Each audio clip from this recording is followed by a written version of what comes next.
ओम श्री शक्ति नमः। ओम श्री शक्ति नमः। ओम श्री शक्ति नमः। ओम श्री शक्ति नमः। ब्रह्म स्तुना आदि तीर्थों तथा प्रयाग की महिमा इस प्रसंग के पाठ का माहात्म्य है। नारद जी कहते हैं, युधिष्ठिर, ब्रह्म स्तुना नामक तीर्थ में जाकर 3 रात तक उपवास करने वाला मनुष्य शस्त्र गोदान का फल पाता और स्वर्गलोक को जाता है। कुब्जा वन में जाकर ब्रह्मचर्य का पालन करते हुए एकादशी रोज स्नान करके 3 रात उपवास करने वाले को शस्त्र गोदानों का फल मिलता है। इसके बाद देव हद में जहाँ से कृष्ण वेना नदी निकलती है, स्नान करे, फिर जेठी मात्र जाति मात्र हद में तथा कन्याश्रम में स्नान करे। कन्याश्रम में जाने मात्र से 100 अग्निष्टोम यज्ञों का फल मिलता है। सर्वदेव हद में स्नान करने से शस्त्र गोदानों का फल प्राप्त होता है तथा जाति मात्र हद में नहाने से मनुष्य को पूर्व जन्म का स्मरण हो जाता है। इसके बाद परम पुण्य में वाणी तथा नदियों में श्रेष्ठ पयोस्नी मंटा चीनी में जाकर देवताओं तथा पितरों का पूजन करने वाला मनुष्य शस्त्र गोदानों का फल पाता है। महाराज तदर्थ दंडकारण्य में जाकर गोदावरी में स्नान करना चाहिए। वहाँ सर्पंग मुनि तथा महात्मा सुख के आश्रम की यात्रा करने से मनुष्य सभी दुर्गति में नहीं कभी करने से मनुष्य कभी दुर्गति में नहीं पड़ता और अपने कुल को पवित्र कर देता है। तत्पश्चात सप्त गोदावरी में स्नान करके नियमों का पालन करते हुए नियमानुकूल भोजन करने वाला पुरुष महान पुण्य को प्राप्त होता और देवलोक को जाता है। वहां से देवपथ की यात्रा करे, इससे मानव देव सत्र का पुण्य प्राप्त कर लेता है। टुंककाण्य में जाकर ब्रह्मचर्य का पालन करते हुए जितेंद्र भाव से रहे युधिष्ठिर टुंककाण्य में प्रवेश करने वाले पुरुष अथवा स्त्री का सारा पाप तत्काल नष्ट हो जाता है। धीर पुरुष को उचित है कि वह नियमों का पालन तथा नियमानुकूल भोजन करते हुए 1 मास तक वहाँ निवास करे। इससे वह ब्रह्मलोक को जाता है और अपने कुल को भी पवित्र कर देता है।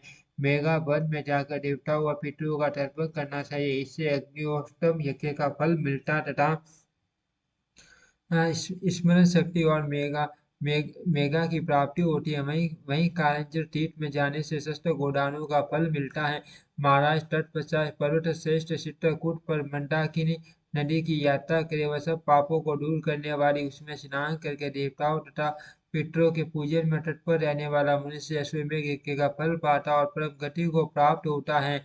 वहां से परम उत्तम भरत स्थान नामक तीर्थ में जाना चाहिए। वहां जाने मात्र से ही मनुष्य को सिद्धि प्राप्त होती है। उस तीर्थ की प्रदक्षिणा करके शिव स्थान की यात्रा करनी चाहिए। वहाँ एक विख्यात कूप है जिसमें चारों समुद्रों का निवास है। वहाँ स्नान करके ही उस कूप की प्रदक्षिणा करे। इससे पवित्र हुआ जितात्मा पुरुष परम प्रगति को प्राप्त होता है। तदनंतर मानसरंग वेदपुरी की यात्रा करे। वहाँ गंगा में स्नान करके ब्रह्मचर्य का पालन करते हुए इंद्रियों को संयम में रखने वाले पुरुष के पाप धुल जाते हैं और वह वाजपेयी यज्ञ का फल पाता है। वहां से परम बुद्धिमान भगवान शंकर के मुंजवट नामक स्थान की यात्रा करे। वहां जाकर महादेव जी की पूजा और प्रदक्षिणा करने से मनुष्य गणपति पद को प्राप्त होता है। इसके बाद ऋषियों द्वारा प्रशंसित प्रयाग तीर्थ की यात्रा करें, जहाँ ब्रह्मा जी के साथ साक्षात भगवान महादेव विराजमान है। गंगा सब तीर्थों के सब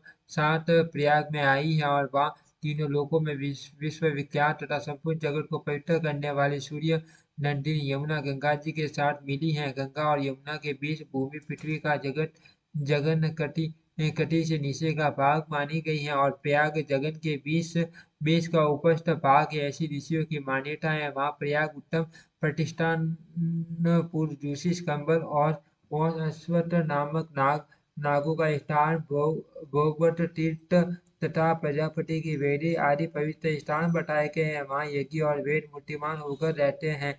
प्रयाग से बढ़कर पवित्र तीर्थ तीनों लोकों में नहीं है। प्रयाग अपने प्रभाव के कारण सब तीर्थों से बढ़कर है। प्रयाग तीर्थ के नाम को सुनने कीर्तन करने तथा उनसे मस्तक झुकाने से भी मनुष्य सब पापों से मुक्त हो जाता है। जो उत्तम व्रत का पालन करते हुए वहाँ संगम में स्नान करता है, उसे महान पुण्य की प्राप्ति होती है, क्योंकि प्रयाग देवताओं की भी यज्ञ भूमि है। वहाँ थोड़े से डांग का भी मान फल होता है। कुरु नंदन प्रयाग में 60 करोड़ और 10,000 तीर्थों का निवास बताया गया है। चारों विद्याओं के अध्ययन से जो पुण्य होता है तथा सत्यवादी पुरुषों को जिस पुण्य की प्राप्ति होती है वह वहाँ गंगा यमुना संगम में स्नान करने से ही मिल जाता है। प्रयाग में भोगवती नामक उत्तम बावली है जो वासुकी नाग का उत्तम स्थान माना गया है। जो वहाँ स्नान करता है उसे अश्वमेघ यज्ञ का फल मिलता है। वहाँ हंस हंस पर पतन तथा दशा अश्वमेघ नामक तीर्थ है। गंगा में कहीं भी स्नान करने पर कुरुक्षेत्र में स्नान करने के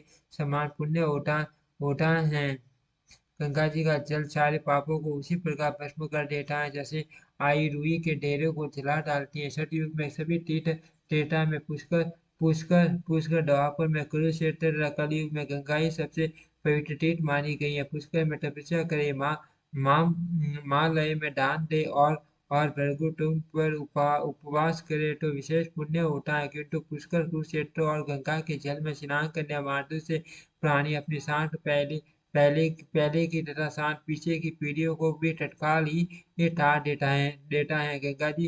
गंगा जी नाम लेने मात्र मात्र मात्र से पापों को धो देती है। दर्शन करने पर कल्याण प्रदान करती है तथा स्नान करने से और जल पीने पीने पर 60 पीढ़ियों तक को पवित्र कर देती है। राजन जब तक मनुष्य की हड्डी का गंगा जल से स्पर्श बना रहता है तब तक वह पुरुष स्वर्गलोक में प्रतिष्ठित रहता है। ब्रह्मा जी का कथन है कि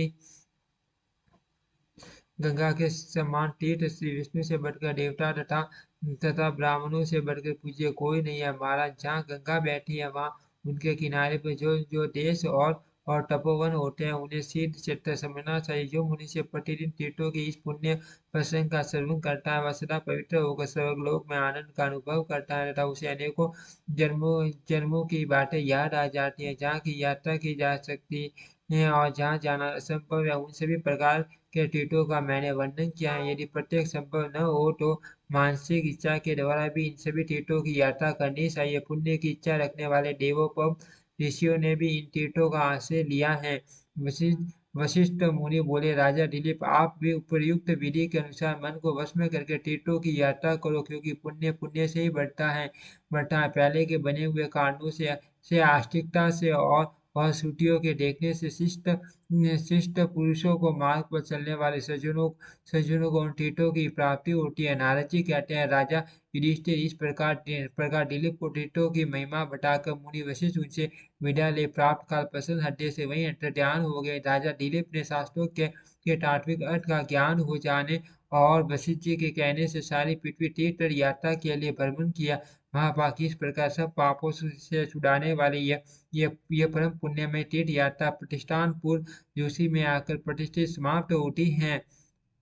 जो मनुष्य इस विधि से पृथ्वी की परिक्रमा करेगा वह मृत्यु के पश्चात 100 अश्वमेध यज्ञों का फल प्राप्त करेगा। युधिष्ठिर आप ऋषियों को भी साथ ले जाओगे इसीलिए आपको औरों की अपेक्षा 8 गुना फल होगा। सूर्य कहते हैं समस्त तीर्थों के वर्णन से संबंध रखने वाले देव ऋषि नारद के इस चैत्यों को जो सवेरे उठकर पाठ करता है वह सब पापों से मुक्त हो जाता है। नारद जी ने यह भी कहा राजन वाल्मीकि कश्यप आर्य कौंडिन्य विश्वामित्र गौतम असित देवल मार्कंडेय गालव बृहद्रथ शिष्य उद्दालक मुनि मुनि शौनक पुत्र मान तपस्वी व्यास मुनिश्रेष्ठ दुर्वासा और मान तपस्वी जाबाली इन सभी तपस्वी ऋषियों की आप प्रतीक्षा करो तथा इन सब को साथ लेकर उपयुक्त तीर्थों की यात्रा करो। राजा युधिष्ठिर से यो कहकर देव ऋषि नारद उनसे विदा ले वहीं अंतर्ध्यान हो गए। तत्पश्चात उत्तम व्रत का पालन करने वाले धर्मात्मा युधिष्ठिर ने बड़े आदर के साथ समस्त तीर्थों की यात्रा की। ऋषियों मेरी कही हुई इस तीर्थ यात्रा की कथा का जो पाठ या श्रवण करता है वह सब पाठकों से मुक्त हो जाता है। ओम श्री शक्ति नमः। ओम श्री शक्ति नमः। ओम श्री शक्ति